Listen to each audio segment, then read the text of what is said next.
수요 목사님 오실 때 큰 박수로 우리 환영했으면 좋겠습니다. 너무 감사합니다. 추운 날씨에 멀리 오셔서.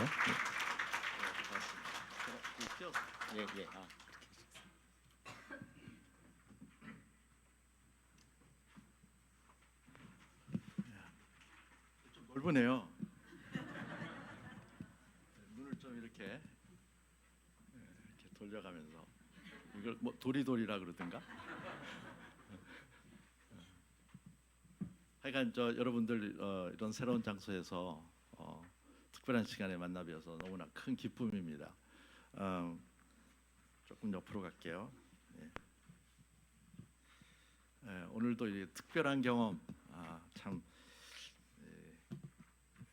장소도 새롭고 이름도 새롭고 또 날씨도 제일 추운 날이고 반가운 얼굴들이 있고 어떻게 보면 좀 생소하기도 하고 어떻게 보면 또 굉장히 익숙하기도 하고 이렇게 반반씩 섞여 있어서 아주 특별한 경험입니다. 근데 바깥이 너무 추운데 안에 들어오니까 너무 따뜻해요.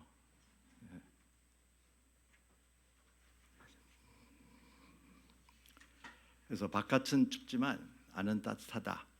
하나님 나라의 백성, 하나님 안의 가족은 그런 거구나 하는 걸 느끼게 합니다. 그래서 너무 특별한 경험을 오늘도 하게 해주셔서 너무 감사하고 오늘 제목을 저희가 주보에는 아마 일상에서 정상을까지만 썼을 거예요. 근데 그 퀴즈로 내려고 그랬는데 답을 먼저 내는 게 아무래도 낫겠다. 일상에서 정상을 살라라는 것으로 우리 말씀을 같이 보면서 하나님께서 우리에게 주시는 그런 교훈을 받기를 원합니다. 오늘 본문이 누가복음 9장 28절과 36절 그리고 37절에서 45절인데 두 가지를 일부러 따로 띄어서 보겠습니다. 그래서 우선 좀 길긴 하지만 어떻게 할까요? 같이 읽을까요? 아니면은 그냥 누구 한 분을 지적할까? 이건 나쁜 버릇이야. 그러니까 우리 같이 읽기로 하겠습니다. 시작. 이 말씀을 하신 후에 알려낼쯤 되어서 예수께서 그와 함께 각자 아부를 데리고 기도하러 산에 올라가셨다. 예수께서 기도하고 계시는데 그 얼굴 모습이 변하고 그 옷이 눈부시게 휘어지고 빛이 났다. 그런데 갑자기 두 사람이 나타나 예수와 더불어 말을 하고 있었다. 그들은 모세와 엘리야였다.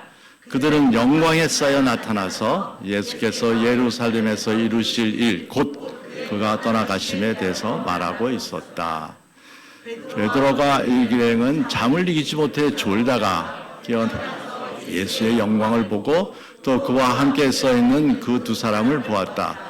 그 두 사람이 예수에게서 막 떠나가려고 할 때에 베드로가 예수께 말하였다. 선생님, 우리가 여기서 지내는 것이 좋겠습니다. 우리가 초막셋을 지어서 하나에는 선생님을, 하나에는 모세를, 하나에는 엘리야를 모시겠습니다. 베드로는 자기가 무슨 말을 하는지도 모르고 그렇게 말하였다. 이렇게 말하고 있는데 구름이 일어나서 그 세 사람을 휩쌌다. 그들이 구름 속으로 들어가니 제자들은 두려움에 사로잡혔다. 그리고 구름 속에서 소리가 났다. 이는 내 아들이요 택한 자다. 너희는 그의 말을 들어라. 이 소리가 끝났을 때에 예수만이 거기에 계셨다. 제자들은 입을 다물고 그들이 본 것을 얼마 동안 아무에게도 알리지 않았다.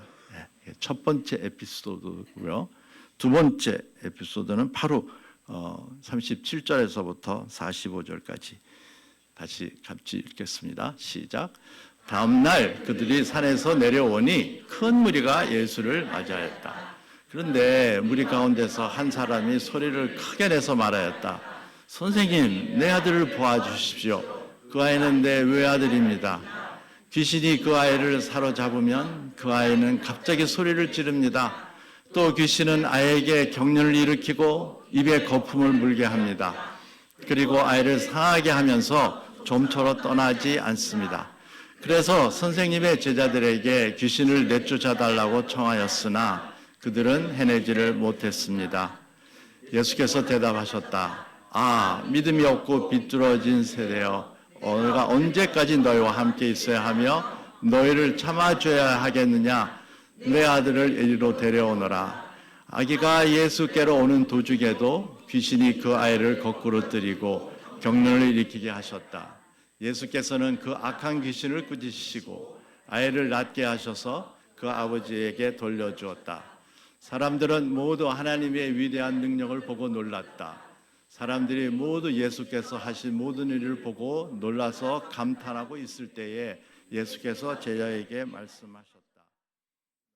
이 말을 귀담아 들으라. 인자는 사람들의 손에 들어갈 것이다. 그러나 제자들은 이 말씀을 깨닫지 못했다. 그들이 그 말씀을 이해하지 못하도록 그더욱이 우러져 있었다. 그들은 그 말씀에 관하여 그에게 묻기조차 어렵다. 네, 수고하셨습니다. 우리 오늘 이런 말씀 배경을 조금 그 일이 있기 전에 배경을 누가복음에서 적어도 요약할 수 있는 배경을 보면요, 예수님께서 이 갈릴리 사역의 거의 마지막 단계 사역입니다. 이미 12제자들을 1절에 보면 전도양을 시켰어요. 예수님께서 능력과 권위, 귀신을 쫓아낼 수 있는 그런 권위 주시고 하나님 나라를 이제 선포하라 그러고 내보내셨어요. 또 오병이어, 우리가 너무나 잘 알고 있는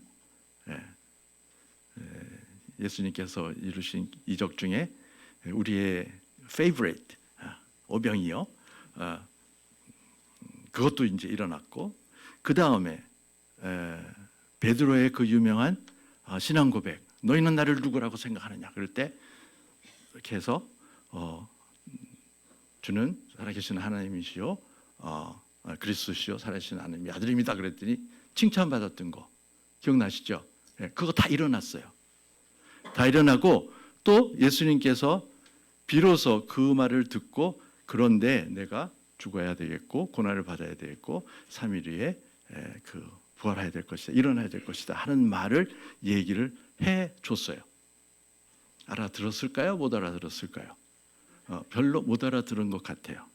그러면서 오늘의 이 두 에피소드가 8일 지난 다음 혹은 6일 지난 다음 일어나는 것입니다. 이 두 사건, 이 경험은 두 가지를 같이 대비하면서 서로 보는 것이 예수님께서 우리에게 주시기를 원하는 그런 의도를 가장 잘 이해할 수 있다고 생각합니다. 따로따로 떼어내놓으면 이게 그 유명한 변화산상의 예수님의 변화잖아요. 이건 드라마 중에서도 이런 드라마 없어. 베드로를 나무랄 사람이 누가 있어? 나라도 그랬겠어. 여기가 좋사오니 어디 이 땅에 이거보다 좋은 데가 어디 있어요? 그렇지 않습니까? 근데 그 다음 거는 이거 뭐야? 이거 괜히 기분 좋아가지고 있는데 한 줄 바뀌어가지고 기분 좋다가 갑자기 귀신이 나오고 그러더니 이런 얘기 마치 떨어져 있는 것 같지만 같이 그것을 우리가 볼 때 비로소 보이게 되는 그런 어떤 중요한 그런 진리들이 있다고 생각합니다. 오늘 이 두 가지의 에피소드를 여러 관점에서 볼 수 있겠지만 제자들의 관점에서 한번 보기를 원해요.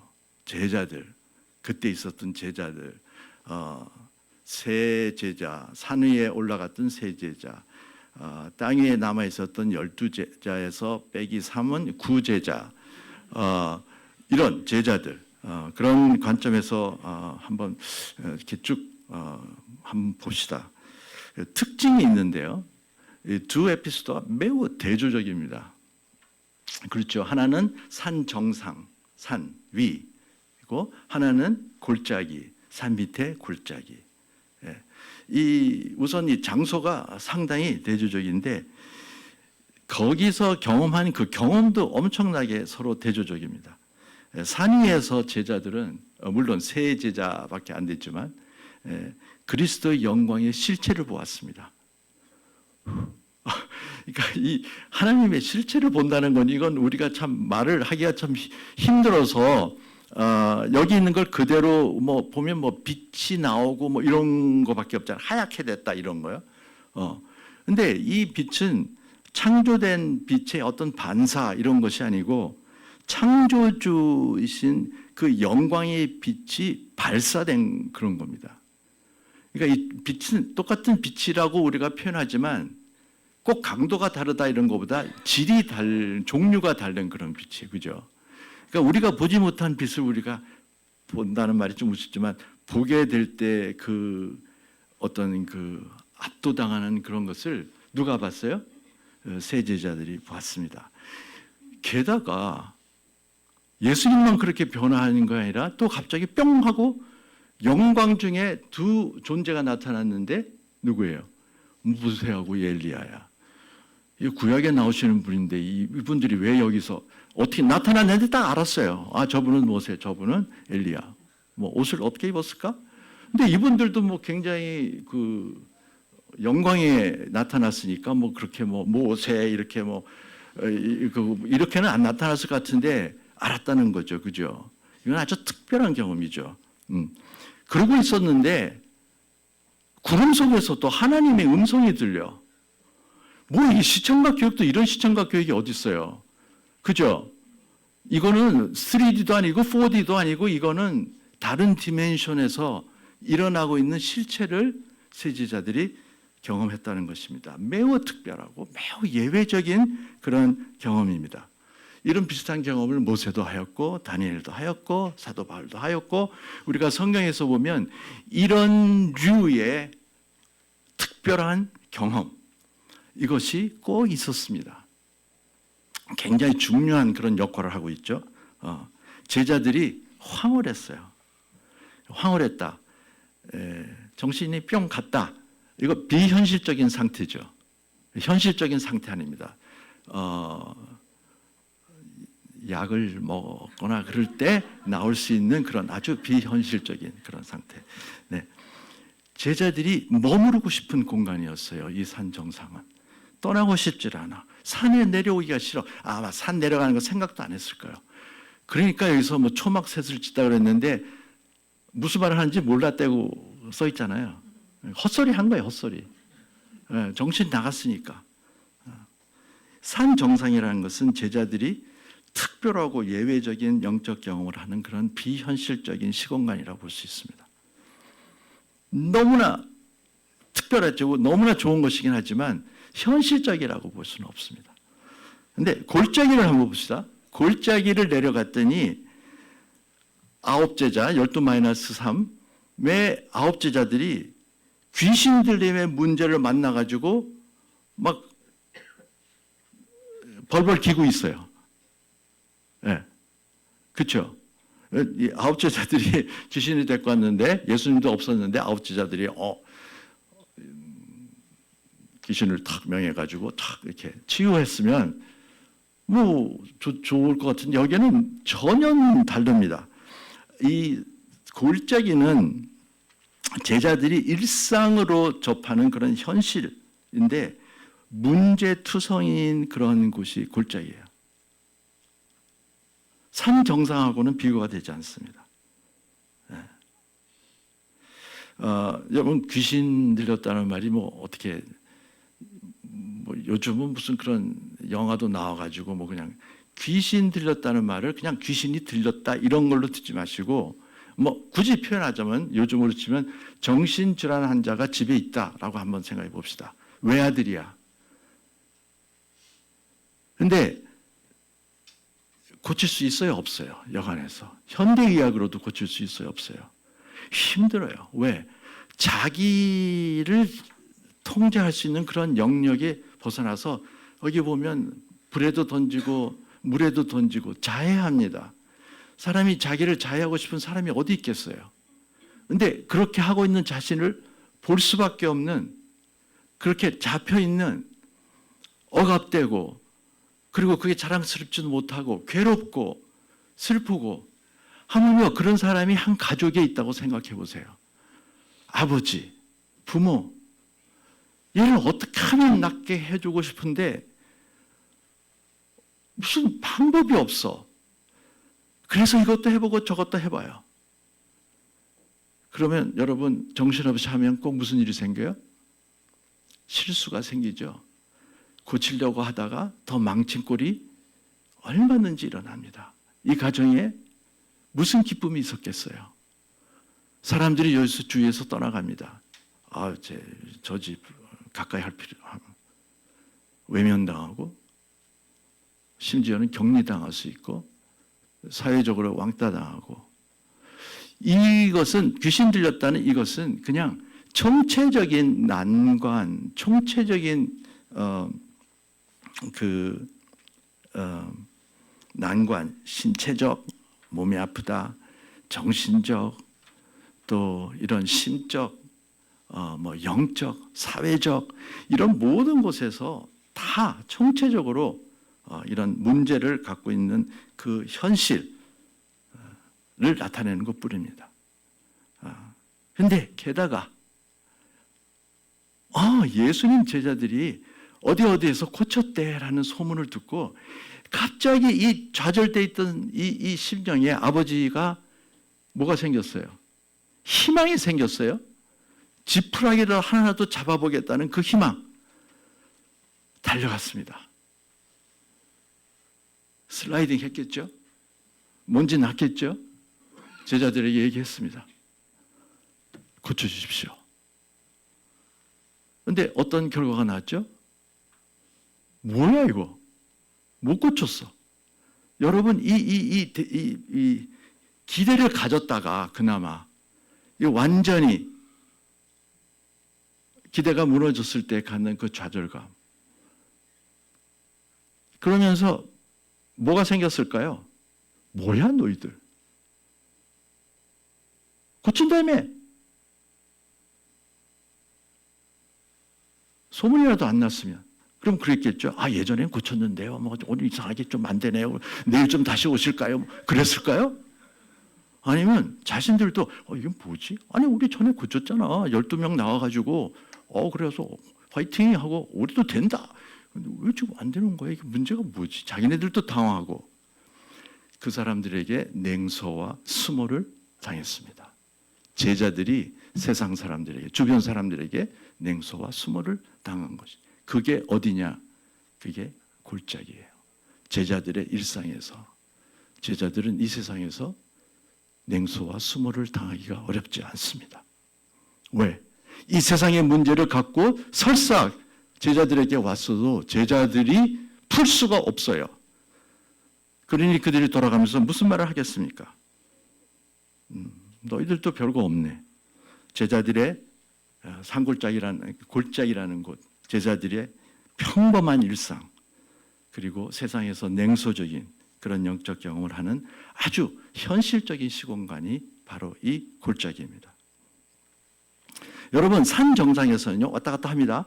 산 정상에는 하나님께 집중하기가 매우 쉽습니다. 다른 게 안 보여요. 산 정상에는 아무것도 없어요. 관심과 시선을 그리스도에게만 두기가 좋은 시공간이 산 정상입니다. 그래서 아마 예수님께서 기도하려고 그러면서 세 제자를 이끌고 올라가셨겠죠. 안 그랬으면 골짜기에서 막 했겠는데 그게 아니라 좀 조용한 곳을 이끌고 와서 으슥한 곳에서 일을 보이신 거죠. 그죠? 그래서 이 산 정상에서는요, 제자들이 모든 것을 하나님의 관점으로 봅니다. 보려고 하는 게 아니라 모든 시선과 관심이 그리스도께만 집중되어 있기 때문에 그 관점으로 보는 게 이상하지가 않아요. 근데 여러분, 산 정상에서 이렇게 아래를 내다보면요, 그 정상 시각이라고 합시다. 그 지상에 있는 것들이 다 좀 비슷비슷하게 보이지 않아요? 그렇죠. 산에 올라가시는 분들 잘 아시고, 비행기 같은 거 타시고 이렇게 높은 데 가시면 큰 빌딩이라고 그러고 조그만 판자촌인데 위에서 보면 그놈이고 다 비슷비슷해요. 그러면서 은혜 받잖아요, 우리가. 아, 그래. 왜 저런 데서 왜 저랬을까? 그게 바로 정상 시각이 주는 것이죠. 정상 시각. 심지어 아름답게 보여요. 뭐 빠듯빠듯하지만 사는 게 그런 거 아니야? 그렇게 저렇게 빠듯빠듯하고 살아야 사는 재미도 나지. 그냥 아무것도 없이 이러면 그게 무슨 재미겠어? 좀 아프기도 하고 낫기도 하고 고생도 좀 하고 아름답게 보입니다. 주님의 시각으로 볼 때. 그러나 이 골짜기에서는 하나님을 대적하는 그런 악한 시도들이 항상 존재하는 이 골짜기는요, 하나님께 집중하기가 쉽지 않습니다. 힘듭니다. 그리스도에게만 관심을 두고 시선을 그리스도에게만 두기가 현실적으로 매우 어려운 공간입니다. 그렇기 때문에 제자들은 이 골짜기에서는 전부 다 자기 중심, 자기 관점 혹은 세상의 관점에서 보게 됩니다. 그래서 이 골짜기에서는 전부 다 이게 us and them mentality, 그러니까 나냐 너냐 이렇게 구분해 가지고 내가 어느 편이냐 너는 어느 편이냐 이쪽이냐 저쪽이냐 이렇게 자꾸 나누고요. 다르기만 하면 서로 싸우고 배척하고 그리고 자기만을 위한 벽들을 세웁니다. 그렇기 때문에 여기에서 점점 자기 관점으로만 모든 것을 보게 돼서 세상에서 자기 관점으로 보면 아름다워요? 아름답지 않습니다. 정말 지겨웠고 결코 아름답지 않아요. 그런 관점으로 살아가는 것이 바로 이 골짜기. 근데 여러분 여기서 한 가지 우리가 분명히 알아야 될 게 하나 있어요. 예수님께서 세 제자를 산 정상으로 데리고 가가지고 엄청난 영광을 보시고 그 다음에 며칠을 계셨어요? 산 정상에서?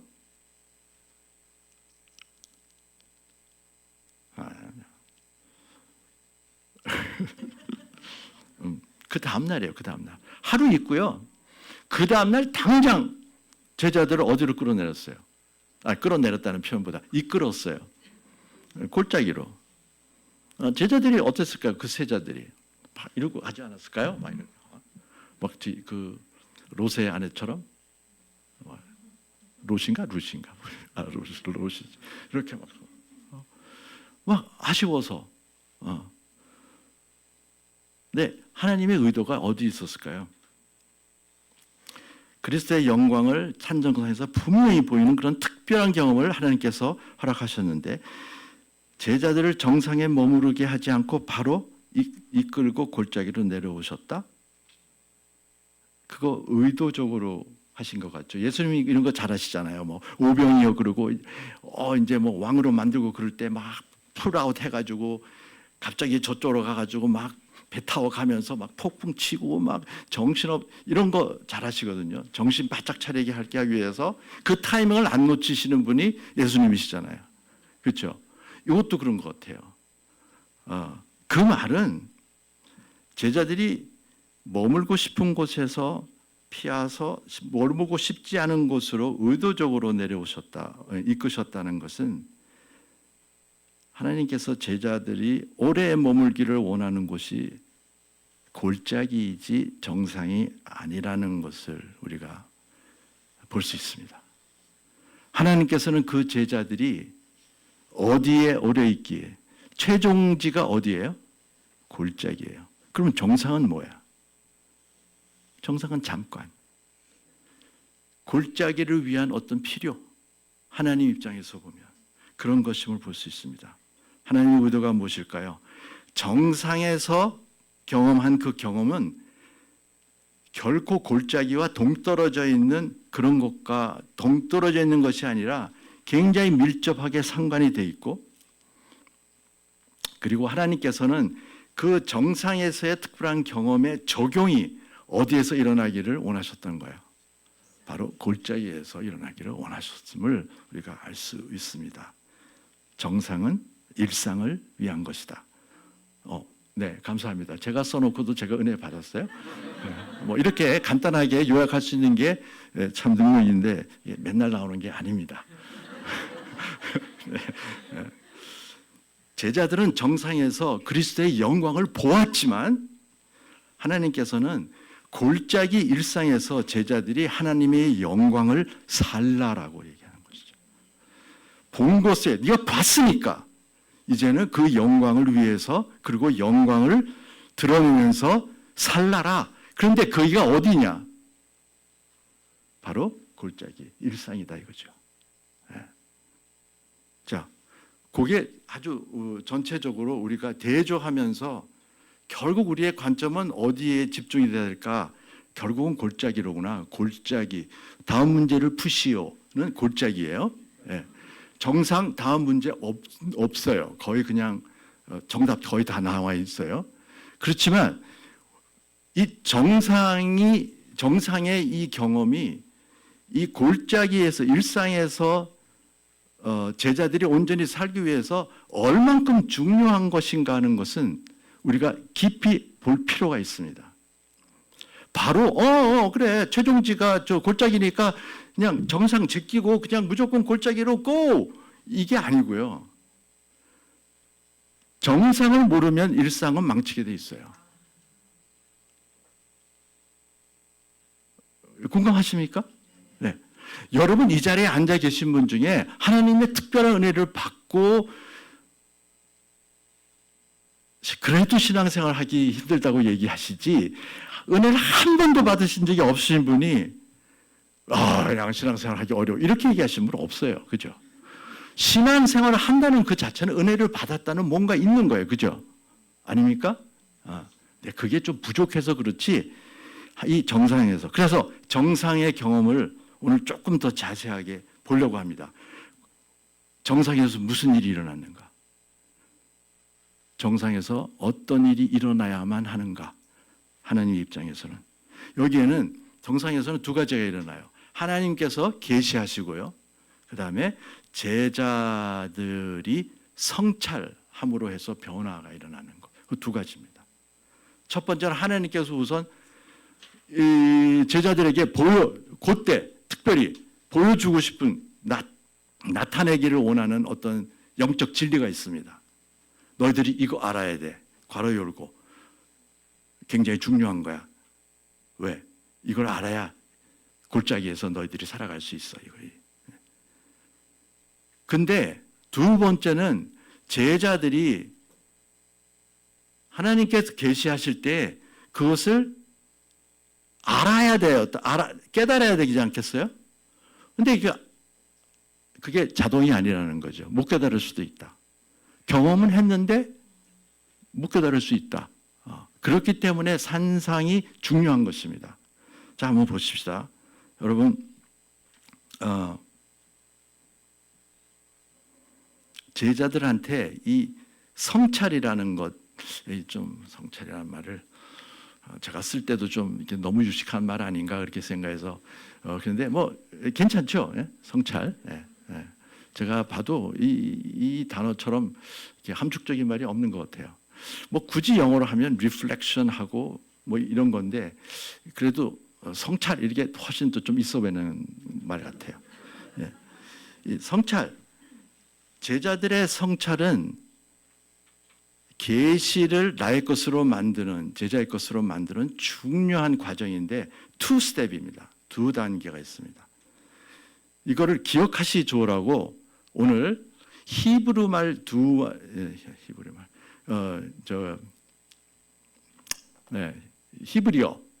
히브리어 두 말씀을 제가 소개하겠습니다. 여러분이 아시는 말인데 이걸 기억하시면 성찰의 프로세스가 이거구나라고 딱 기억하실 거예요. 그래서 그거를 말씀드릴게요. 두 가지 프로세스. 첫째는 야다 프로세스입니다. 야다 아시죠? 야다가 뭐예요? 알다, 깨닫다. 그런데 어떻게 하는 거예요? 경험, 체험적인 지식을 얘기하죠. 예. 그냥 뭐 다음 이렇게 지식 말고 이렇게 체험해서. 그러니까 뭐 예수님께서 오늘 산상에서의 이 경험을 한번 생각해 보세요. 예수님께서 세자들을 불러놓고 챕터 1, 챕터 2 이렇게 글로 가르친 게 아니잖아요. 막 빛으로 막 보여주고 막 모세 나오고 막 엘리야 나오고 막 소리 들리고 막 나오는데 이게 하나님께서 계시하시는 거거든요. 그렇잖아요. 근데 그거를 거기에 담긴 영적인 의미, 영적 지식을 아는 것은 그냥 오토매틱하게 되질 않아요. 나는 안 그럴 것 같지. 근데 오늘 베드로와 세 제자는 뭐예요? 이거 알았어요, 몰랐어요? 몰랐다며요. 그래서 지가 하는 일을 말 모르고 뭐 여기가 좋사오니 뭐 전혀 필요 없는 헛소리. 못 깨달았으니까. 그래서 첫 번째 그 성찰 과정은 하나님께서 계시하는 영적 진리를 깨닫는 것입니다. 야다 하는 것입니다. 경험한다고 해서, 경험이 있다고 해서 제자들이 하나님의 계시를 자동적으로 깨닫는 게 아니라는 것이죠. 네.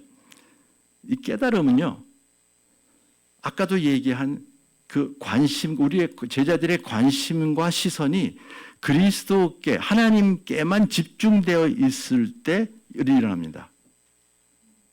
그러니까 산 정상이라고 그랬잖아요. 거기 잘 일어나는 곳이 어디라고요? 산이라고. 그래서 우리 막 절박할 때 뭐 어디 기도하러 어디로 가요, 주로? 우리는 그러면 할 자격도 없어요. 요즘은 산기도 안 가요. 예전에 저희 부모님 때에서 기도하면 전부 다 어디 가요? 산에 가요. 동굴 안에 들어가가지고 뭐. 옛날에 그랬대요. 그래서 이게 왜 그러냐? 주님께 집중하기 위해서. 근데 산에서는 그 집중이 비교적 이 골짜기보다는 훨씬 잘 되는 곳이니까. 오직 예수. 에만 시선이 꽂힐 때 뭐가요? 계시된 하나님의 뜻이 이게 이런 뜻이구만 라는 구체적인 영적 진리로 나에게 다가온다는, 내가 깨달아진다는 거예요. 이런 관심과 시선이 예수님, 주님께 집중되었을 때만 제자들이 경험 자체에 눈 막 돌아가고 경험을 막 설명할 수 있을까? 첫 번째 모세가 나타났을 때 이거 설명하는데 영적인 의미, 영적 그 진리의 의미는 하나도 깨닫지 못했어요. 이럴 때 제자들이 하나님의 계시를 경청하고 이 경험에서 뭘 얘기하시는가? 그리고 그 계시의 의미를 깨닫게 됩니다. 야다하게 됩니다. 중요한 사실은, 이 깨닫는 것의 중요한 사실은 이런 특별한 경험을 통해서 깨닫게 하시는 영적 진리가 매우 보편적이라는 것입니다. 이렇게 특별한 거면 뭐 굉장히 특별한 거일 것 같죠? 근데 경험은 분명히 특별한데 거기서 하나님께서 우리를 하여금 깨닫게 하려고 하는 영적 진리는 매우 보편적이에요. 무슨 말이냐 하면 그 진리는, 이 깨닫게 되는 진리는 어디에서나, 꼭 산 정상에서뿐만 아니라 어디에서나, 골짜기에서나 어디에서나 다 적용될 수 있는 그런 진리라는 것입니다. 자, 오늘 본문에서 산 정상에서 경험을 통해 제자들에게 계시한 영적 진리가 무엇이었습니까? 막 영광 중에 나타나신, 변화하고 모세, 엘리야 막 나타나고, 그리고 거기에 보면은 이런 것이 뭐 이런 거예요. 예수님이 하나님의 영광이신 그리스도다. 그렇잖아요. 진짜로 예수가 구원자다.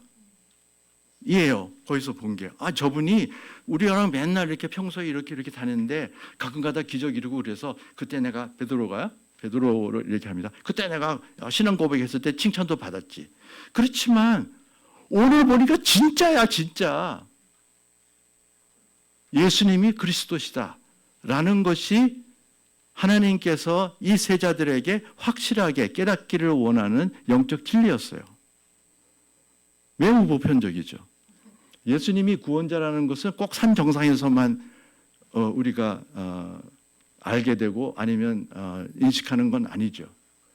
이거는 어디에서나 우리 적용할 수 있는 그런 보편적인 진리입니다. 여러분 그 구약에 나와 있는 모든 하나님의 이름들이 있잖아요. 우리가 아는 여호와 니시, 여호와 라파, 여호와 이레 뭐 이런 것. 이게 전부 다 특별한 경험에서 나온 하나님의 보편적인 진리 아닙니까?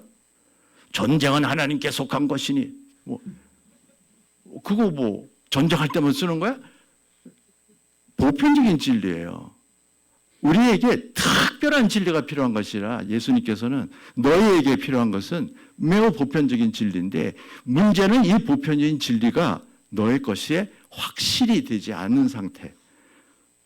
그렇게 되면은 골짜기를 제대로 살 수 없다는 거죠.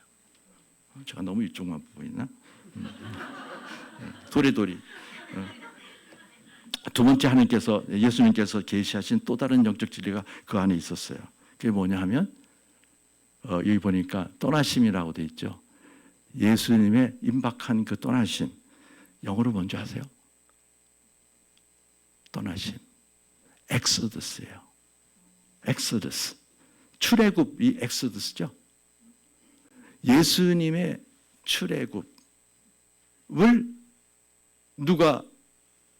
누구랑 얘기했어요? 모세와 엘리야와 예수님께서 삼자회담, 정상회담을 하는데 그 어젠다가 뭐냐 하면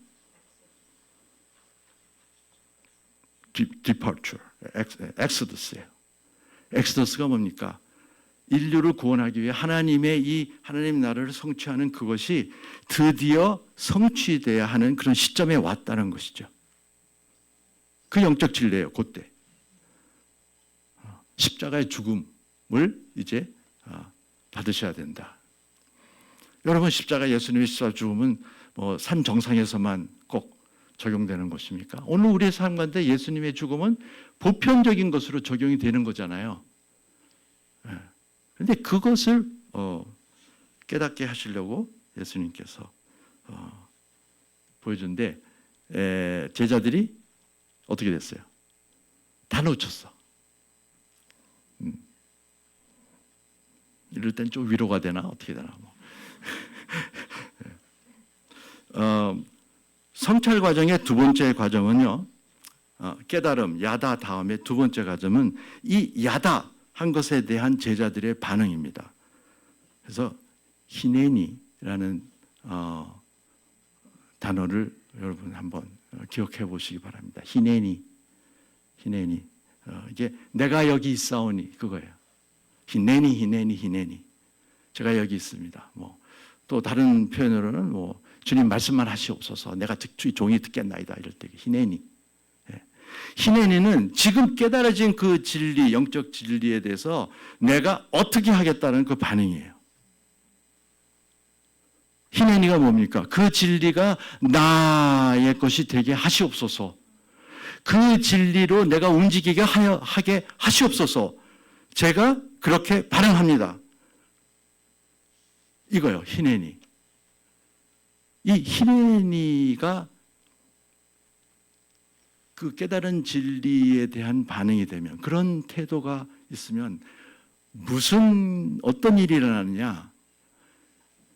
그 진리가 우리 안에 각인되어서 진리가 뿡뿡뿡 떠다니는 게 아니라 갑자기 그 진리가, 깨달은 진리가, 야다된 진리가 내 몸속으로 들어와서 이게 각인되어서 거기서 새로운 성품,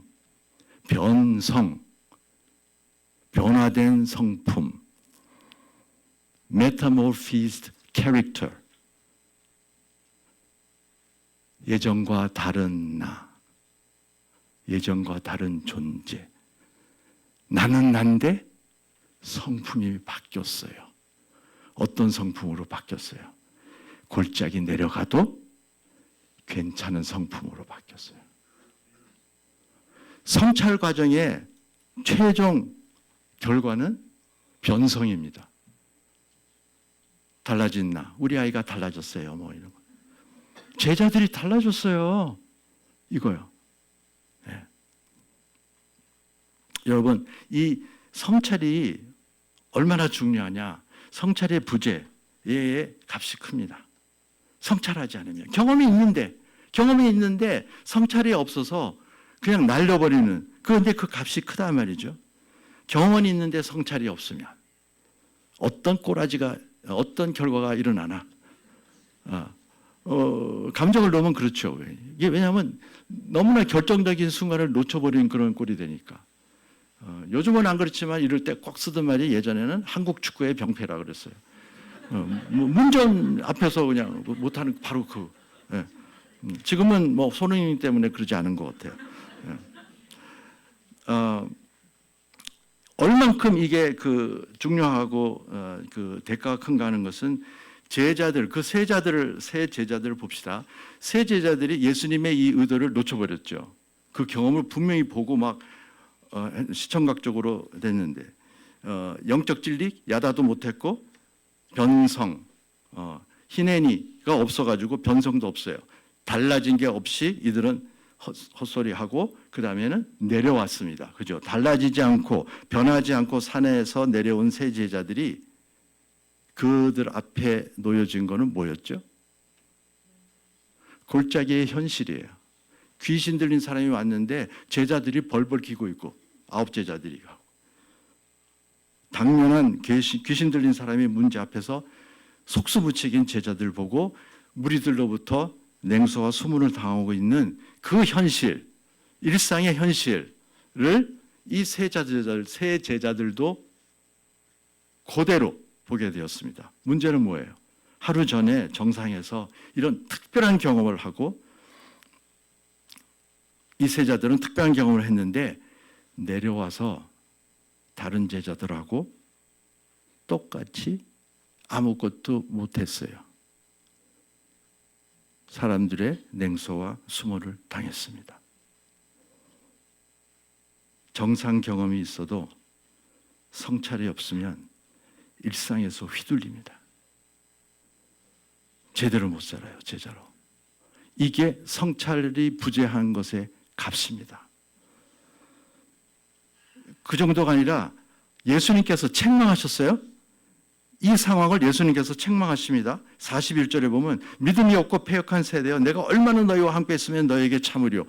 이거 약간 좀 예수님 갑자기 왜 열내셔? 이런 그렇잖아요. 갑자기 평소에 안 그러시는 분인데 지금 정상에서 세 제자 데리고 와가지고 귀신 못 쫓아냈을 수도 있지. 와서 예수님께서 한 말씀 하셔가지고 쫓아내면 되잖아.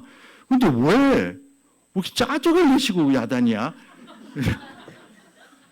예수님의 짜증. 성경에서 영안에서 찾아보기 힘든데 제가 볼 때는 여기가 좀 짜증 계열이 아닌가 싶습니다. 그런데요, 여기서 우선 그럼 누구한테 짜증 내셨지? 누구를 책망하셨지? 라고 생각해 보면 딱 집어서 누구라고 얘기 안 하지만 우리가 문맥으로 이렇게 지금 보면 제자들한테 짜증 낸 거예요. 그 아버지한테 이런 것도 아니고 제너레이션 그러면 이 동세대 갑자기 왜 그 동시에 사는 전 제너레이션에서 예수님을 짜증낼 그런 문맥이 아니에요. 예수님이 약간 딱 떠오른 거는 뭐냐면 아니 왜 지금 이런 거 아니에요? 여기 그 제너레이션에는 제니아란 말은 동세대라는 말도 있지만 패밀리, 동류라는 뜻도 있습니다. 그러니까 제자들이라고 해도 별 무리가 없을 것 같아요. 근데 제자들이 예수님께 이렇게 불순하게 반항하거나 그런 것도 아니지만 예수님은 제자들을 향해서 짜증을 내셨어요.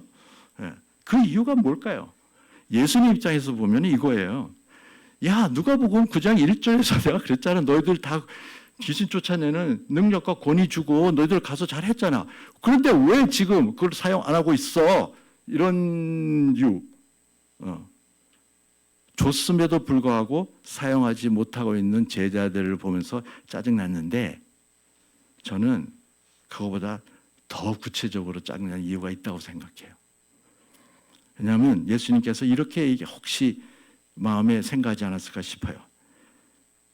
내가 지금 떠나는 게 임박한데 바로 정상에서 지금 그것 때문에 회의하고 내려와서 이제 나는 그 길 가.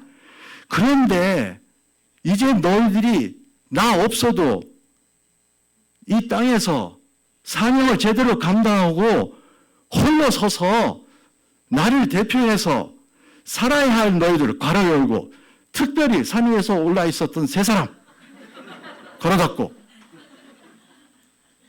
너희들 정말 뭘 본 거야? 내려와서 9명은 못해도 너희들은 귀신을 제어했어야 되잖아. 뭘 봤니? 정말 짜증난다, 너희들. 이렇지 않았을까 하는 생각을 이제 해보는 거죠. 이제. 그러니까, 이 예수님을 팍 이렇게 한 게 다른 사람이 아니라 정상에 올랐던 세 제자였을 거다 하는 생각을 갖습니다.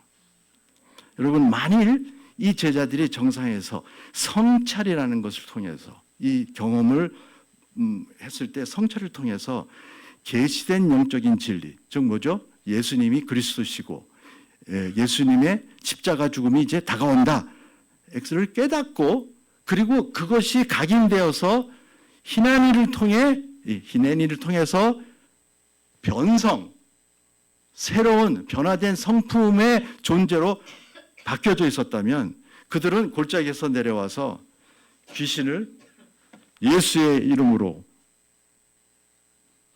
권위와 능력을 가지고 제어했을 거예요. 그리고 예수님과 함께 그 고난의 길, 십자가의 길로 사명을, 동행하는 그 사명을 감당했을 겁니다. 다른 9명들은 달라진 이 세 제자들을 보고 정상에서 무슨 일이 일어났어? 라고 얘기할 때 이제 좀 가르쳐 줬겠죠. 우리는 봤어. 근데 예수님께서 또 그렇게 얘기하지 말라 그래가지고 입을 닫고 있을 뿐이지, 9 제자들이 세 제자들을 보면 역시 형님들은 달라. 뭐가 확 달라졌어. 예전의 형님들이 아니네. 그리고 어쩌면 쫓아왔을지도 몰라요. 근데 그 성찰이 없어가지고 그 귀한 경험, 아무도 받을 수 없는 그런 엄청난 경험을 다 날려버렸어요. 그게 좀 안타깝다는 거죠. 하나님 영광을 보는 경험은 가질 수 있으나 하나님 영광을 사는 것은 성찰을 통해서 우리에게 야다, 깨달음과 변성이 생길 때만 가능한 것 같습니다. 자, 여러분은 어떠세요? 개인적으로 이런 그런 특별한 경험, 아까 제가 말씀드리듯이 있으세요? 그 특별한 이 정상, 산 정상의 경험이 여러분 아마 있으실 거예요. 한 가지 재미있는 것은 이런 그 산 정상의 특별한 경험이 예측 불허입니다. 언제 나오냐 그러면 생각지도 않을 때 이게 생기는 거예요. 내가 산 정상에 올라갔다고 생각도 안 했는데 산 정상의 경험을 내가 경험하게 되는 그런 경우가 많습니다. 많이들 개인적인 어떤 위기라든지 환난을 통해서 우리는 이런 경험을 하게 됩니다. 역설적으로.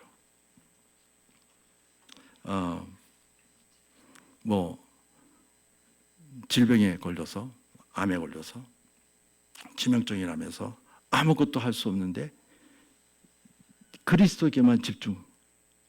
주님, 이게 왜 이런 일이 나한테 일어납니까? 어떤 분들은 감옥에서 내가 뭘 잘못했는데 왜 내가 지금 여기 있어야 돼? 감옥도 산 정상하고 비슷할걸요, 아마. 그렇죠? 아니, 제가 좀 보고해서 좀 말이 좀 죄송한데, 그리스도께만 집중할 수 있는 그런 거래. 그런 말씀들을 많이 듣잖아요. 전쟁 중에 막 전쟁이 터져요. 갑자기 터가 다 무너지고 내 집이 있던 집이 없어지고 내가 갈 곳이 없고 피난살이 가고 이럴 때 뭐가 생겨요? 내가 누구지? 나는 누구를 믿고 살아가지? 이런 것들이 비로소 하나님께서 나에게 뭘 얘기하시려는 거지? 그 영적 진리가 성찰할 때 깨달아지는 것입니다. 죄송하지만 저도, 그러니까 요 프로세스를 설명하기 위해서 저희 예를 간단히 들어볼게요.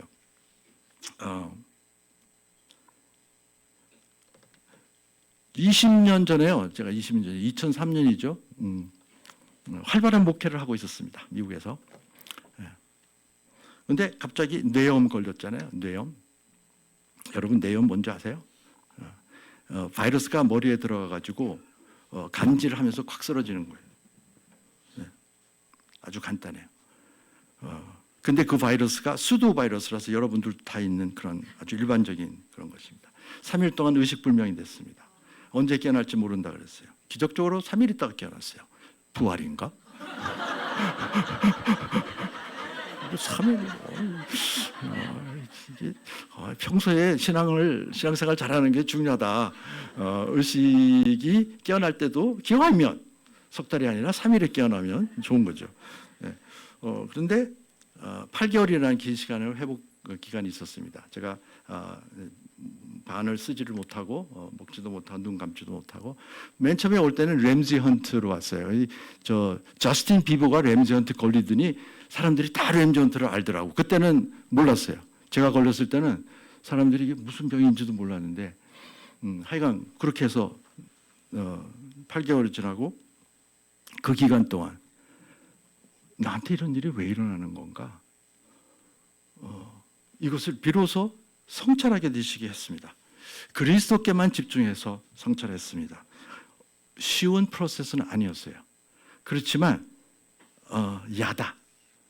이 과정을 통해서 제가 깨닫게 된 영적 진리는 이거예요. 생명의 주관자는 하나님이시다. 네. 아주 특별해요? 아니면 보편적이에요? 보편적 진리예요. 네? 생명은 내가 뭐 어쩌고저쩌고 하는 게 아니라 지고 있는 분은 하나님이다. 나에게 주어진 시간은 제한되어 있다. 특별해요? 보편적이에요? 보편적이에요. 나는 언제든지 죽을 수 있다. 보편적. 그거 깨달았어요. 영적 진리. 네. 이거 깨닫기 위해서 뇌염 걸려야 될까요? 그러나 하나님 보시기에는 저한테는 하나님께 그리스도에게만 집중하기 위해서는 그런 것들이 필요했어요. 그 다음에 희년이 그렇구나. 나의 이제 삶은 보너스구나. 그러면 내가 어떻게 살아야 될까? 하나님 어떻게 살까요? 말씀만 하시옵소서. 내가 여기 있사오니. 드렸어요. 그랬더니 저한테 바뀌어진 성품, 변성이 뭐로 생겼냐면 주님께서 원하시는 것은 무슨 선호나 조건 달지 않고 즉시 실행한다 라는 그런 변화가 저한테 왔어요. 다른 사람이 목사님이 이제는 좀 회복되셨으니까 이제는 더 열심히 목회를 하셔야죠. 저희들이 얼마나 기다렸는데. 그런 게 안 들어오고요. 주님 뭘 원하십니까? 제가 이때까지 무슨 사역을 하건 어떤 삶을 살았든 지금 나한테 남은 시간에 주님께서 원하시는 게 무엇입니까? 이유를 얘기하실 필요가 없습니다. 말씀만 하시옵소서. 그랬더니 깨달음이 선교 이런 것이 제가 선교를 좋아하거나 이래서 했다는 그런 아주 그 이상한 악플을 다는 사람들이 있어요. 죄라고 생각합니다. 네. 그런 거 없어요. 그냥 그것을 순종하였다라는 것이 나의 메타모르피스트 캐릭터, 변화된 나의 성품이에요. 그게 이때까지 오늘도 나를 이끌어가는 성품이에요. 20년 동안 저는 사람들이 말리는 목회를 그만두고 선교지로 나갔어요. 북아프리카로 나가고 그 다음에는 거기 있더니 또 하나님께서 중동으로 가라 그래서 중동으로 가고 뒤돌아보면 뭘 했지? 라고 보여줄 수 있는 그런 거지만 확실한 것은 하나님께서 원하시는 것이라서 한 것뿐이에요. 처음부터 끝까지 그것뿐입니다. 네. 낮은 마음 하나교회. 지난 8개월 동안 제가 옆에서 이렇게 기도하면서 보면 여러분 너무나 특별한 경험하신 것 같아요. 가만히 있다가 일어나가지고 장소도 옮기고 이름도 바꾸고 이게 특별한 경험 아닐까요?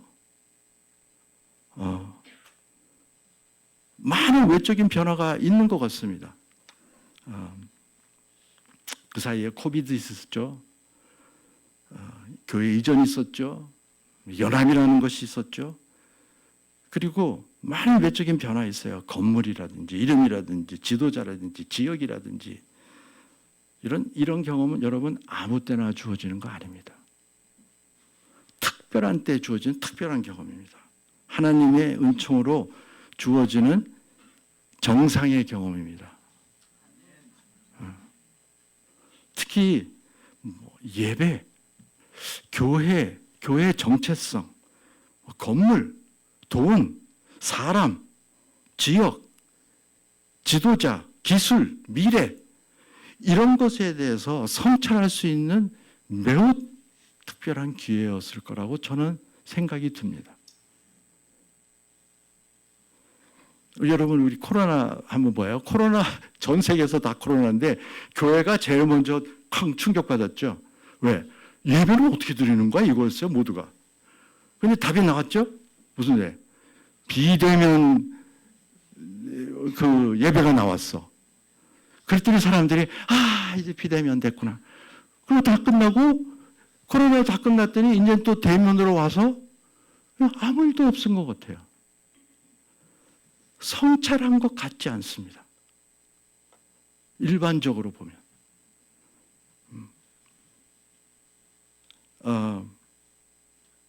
교회 이전이요?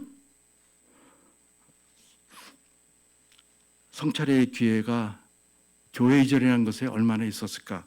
제가 이렇게 아마 전도사님한테 또 다른 분들한테도 아마 물어봤는지 모르겠는데 이게 지역으로 옮기고 나서 혹시 방배동에서 무슨 피드백이 좀 있었냐고 방배동 주민께서 예를 들어 당신들이 가니까 우리는 섭섭하다. 정말 당신들이 거기 있을 때 좋았는데 커피도 먹고 애들도 데려가고 뭐 좋은데 당신들이 떠난다니까 왜? 자기는 섭섭하다. 혹시 그런 말들 좀 들어보셨어요, 여러분? 한 사람이라도? 네? 네. 그러면 뭐 좋아요. 근데 저는 들은 게 없어요. 다른 사람들도 별로 물어보니까 들은 게 없대요. 그러면 전 질문해 보는 거예요. 방배동에서 뭐 했지? 교회가 30년 동안? 새로운 지역으로 왔어요. 신림동이라고 해도 되나요? 신림동. 신림동에서 무슨 반응이 있습니까? 제가 듣기에는 반응이 있대요. 서울대학교 사람들도 오고 젊은이들도 오고. 그럼 그게 뜻이 뭐죠? 뭘 뜻하는 거죠, 그게?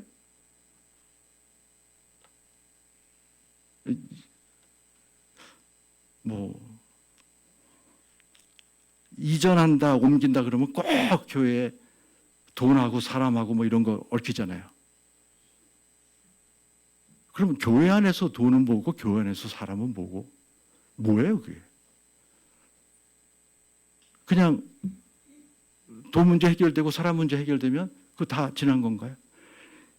그러니까 성찰이 없으면 경험이 분명히 있음에도 불구하고 그 다음을 위한 준비를 놓칠 수 있다는 것이 성찰 부재의 큰 대가다 하는 것을 우리가 제자들을 통해서 새 제자, 그것도 수제자라고 하는 제자들 통해서 우리가 보지 않았습니까 방금?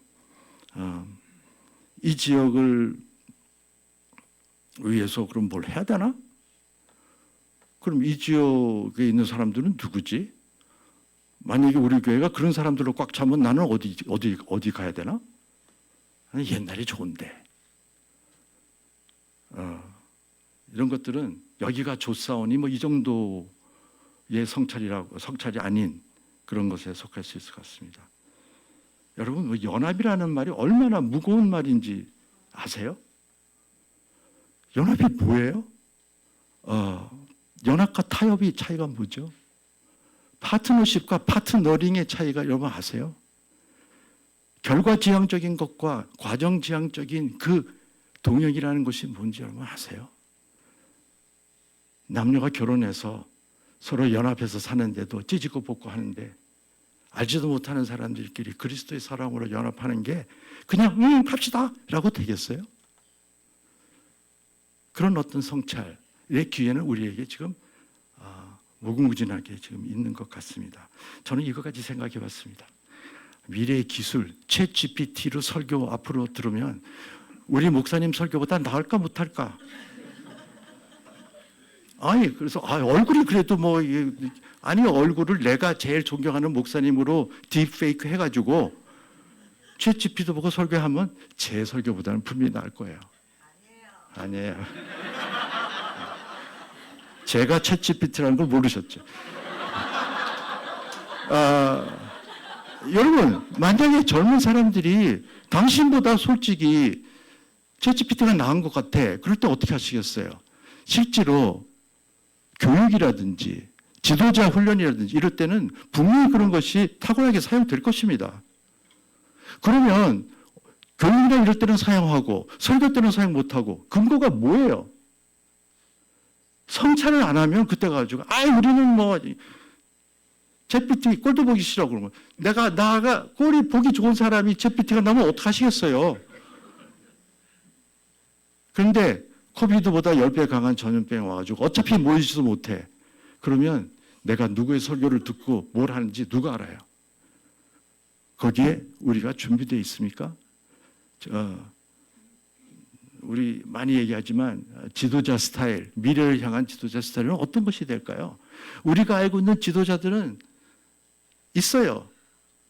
그런데 그것이 미래, 이 다음 세대, 이 지역, 전 세계 과연 맞는 것일까 생각해 볼 필요가 있죠. 지금 시간이 어떻게 됐나요?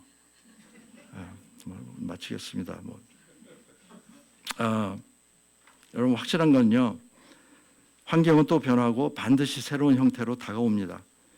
그러니 이 외적 변화는 있지만은 내적인 변성이 없으면 우리는 이 변화하는 이 환경 속에 제자로서 사명, 주님께서 이미 주신 사명, 그리고 주님께서 새로 주시는 사명 온전히 감당치 못하고 세상에 휘둘리기가 쉽습니다. 우리도 세상과 같이 똑같이 염려하고 걱정하고 똑같은 것 추구하고 하나님의 대리 통치자로 대안적인 삶을 드러내지 못해서 사람들로부터 사람도 별 다르지 않네. 너랑 나랑 라는 수모를 받을지 모릅니다. 정상에서 내려온 새 제자들처럼 말입니다.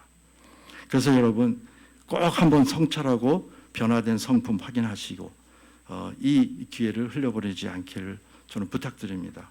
마무리하겠습니다. 하나님께서 그리스도의 제자인 우리에게 원하시는 것은 일상에서 정상을 살아라. 정상에서 그리스도의 영광을 보았기 때문에 일상에서 그리스도의 영광을 위해서 살으라는 것입니다. 그래서 우리에게는 산 정상의 경험이 필요합니다. 그러나 반드시 산 정상에서 내려와야만 됩니다. 제자인 우리의 영적인 삶과 성품의 참된 테스트는요, 우리가 특별한 시공간에서 무엇을 하느냐 있지 않고 굉장한 일이나 신난 일이 하나도 안 일어나는 평범한 일상이라는 시공간에서 무엇을 하느냐에 있습니다. 일상에서 정상을 살 때 우리는 평범한 것에서 예외적이 되고요. 평범한 거리와 사람들 가운데서 구별됩니다. 마지막으로 우리가 이 골짜기에 살면서 어떻게 정상과 연결될 수 있을까? 예수님께서 우리 마태복음 9장 28절 29절에서 오늘 보니까 암송기절로 돼 있대요. 그렇게 요구하지도 않았지만 요구가 그렇게 됐으니까 암송기절 하는 걸로 한번 같이 읽읍시다. 시작. 예수께서 집 안으로 들어가시니 제자들이 따라오게 물어볼 때 왜 우리는 귀신을 쫓아내지 못했습니까? 예수님께서 그렇게 대답하셨다. 이런 부류는 기도로 쫓아내지 않고는 어떤 수로도 쫓아낼 수 없다. 기도는 우리의 시선을 그리스도의 시선으로 높여줍니다. 땅에 있지만 정상의 시각으로 우리를 이끌어줍니다. 그리고 정상의 시각에서 일상을 보게 합니다.